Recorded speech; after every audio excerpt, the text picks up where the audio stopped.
Welcome to the Crazy Hat Chemist. So another video here on electrochemistry. So let's get moving. Bam! So today we are doing balancing of an electrochemical equation number 6. I'm going to need 2 hands for that one. 6. Here we go. So we're going to balance the redox equation below. So here is this redox equation. We have KMnO4 plus HCl produces MnCl2 plus Cl2 plus H2O plus KCl. All right, so what we need to do, just like in any balancing equation, we need to write down the oxidation numbers for every single element.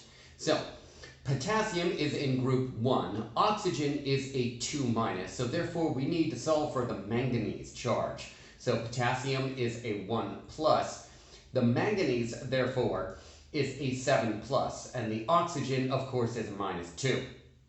Then with the HCl, we have hydrogen, which is in group 1, so that's a +1 charge because it's not combined with a group 2 or a group 1.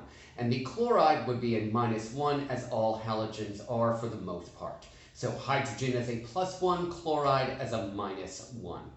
Then on the product side, we have manganese, and that's Mn, and then Cl2. So MnCl2, we're going to go for the chloride ion first. The chloride ion is a 1- charge. There's 2 of those.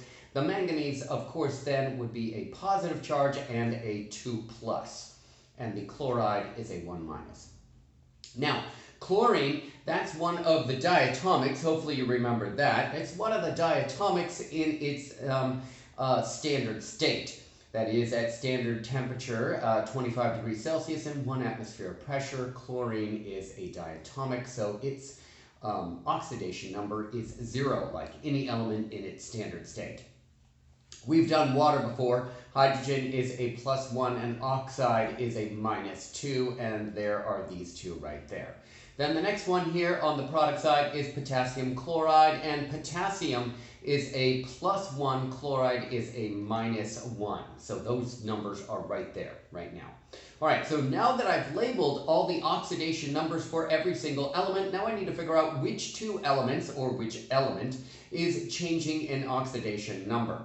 And hopefully you can see this, that it is most certainly the manganese and also the chlorine, okay? So, here we go. Reduction is occurring with the manganese. The manganese is going from a 7+ to a 2+. That's a decrease, therefore, i.e. reduction. So this is going to be the reduction half reaction. And then the chlorine itself is going undergoing oxidation. So it's a -1 going to a 0. That's an oxidation reaction. Okay, so let's write our 2 half reactions. This is one of them, and I've included a little bit more in this one, and here is the other one. Now, in the reduction half reaction, I've included more than what you would normally think, and that is because with the KMnO4, it goes to MnCl2, and you still need a chlorine involved in that, and that's where that HCl comes involved. And on the KMnO4, you need a potassium, and that's why I wrote down the KCl. And notice that in the HCl and the KCl, the oxidation number for the chloride did not change, so that's not going to affect it in a negative way by having it all in there. It will enable us to balance it. On the oxidation half reaction, we just have the HCl and the chlorine, and we can balance hydrogens pretty readily. All right, so what we're going to do is we're going to balance non-hydrogens, non-oxygens first. That is really the first part that we do here. And so what we're going to do is we're going to balance our chlorines. So you should see that on the product side, we have 2 chlorines, that's MnCl2, and a KCl, that's 2 + 1, that's 3 chlorines. I put a 3 in front of the HCl there. All right, now, other elements that are non-hydrogens, non-oxygens. 1 potassium, they're balanced. 1 manganese, they're balanced. So now what you need to do is deal with the oxygens. And on the reactant side, there's 4 oxygens. And so we're going to have to add 4 waters to represent those 4 oxygens. Now, after this, now what we have to do is balance the number of hydrogens. Now on the product side, I have 4 times 2, that is 8 hydrogens. And on the reactant side, I have 3 hydrogens. So I have a deficiency of hydrogens on the reactant side of how many? That would be 5. Okay? All right, so now what we need to do is we need to balance for charge. So we balanced for mass thus far. On the reactant side, we have a 5 times 1, which is a +1 charge. On the product side, we have a 0 charge. So we're going to have to add 5 electrons to the reactant side. So I've done that right there. So now this reduction half reaction is now balanced for charge and for mass with those number of electrons. Now I need to deal with the oxidation half reaction. So let's deal with that. So first of all, we need to balance the non-hydrogens, non-oxygens first, and that is dealing with the chlorine. So we're going to put a 2 in front of the HCl to balance those chlorines. Okay, now what we're going to do is we're going to balance the hydrogens. There are 2 hydrogens on the reactant side. We're going to put 2 hydrogen ions on the product side, just like that. Okay, now we're going to balance for charge now that we have the mass balance. So balancing for charge, we have a 0 charge on the reactant side. We have a 2 times 1, that's a +2 charge on the product side. We're going to have to add 2 electrons to that product side.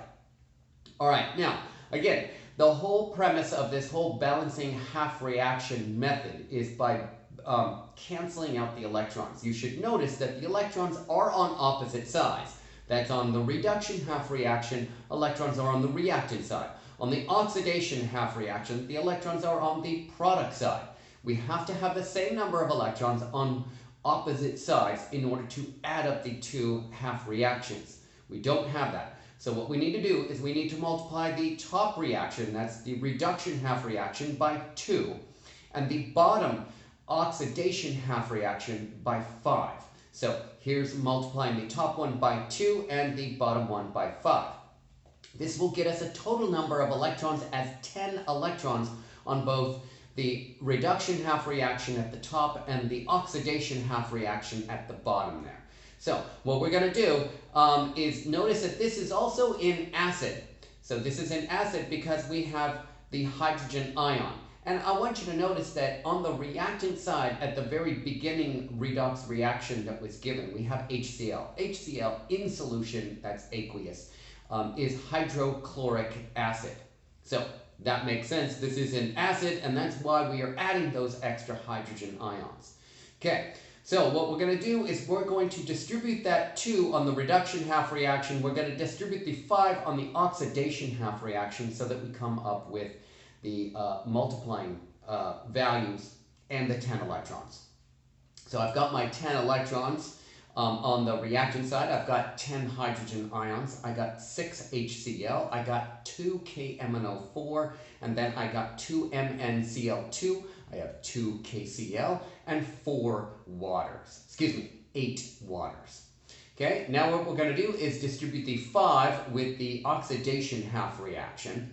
On the reactant side, I have 10 HCl. On the product side, I have 5 Cl2, 10 hydrogen ions, and 10 electrons.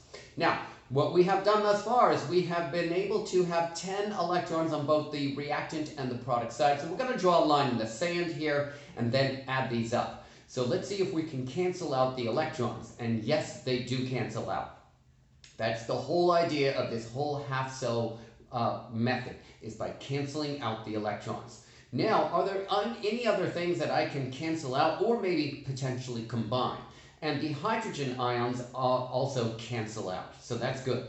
Now, can I combine anything or cancel other things out? So we can. There is one other thing that we can deal with, and the HCl is both on the reactant side on both half reactions. So we're going to sum up the 6 and the 10 stoichiometric coefficient. We're going to have 16.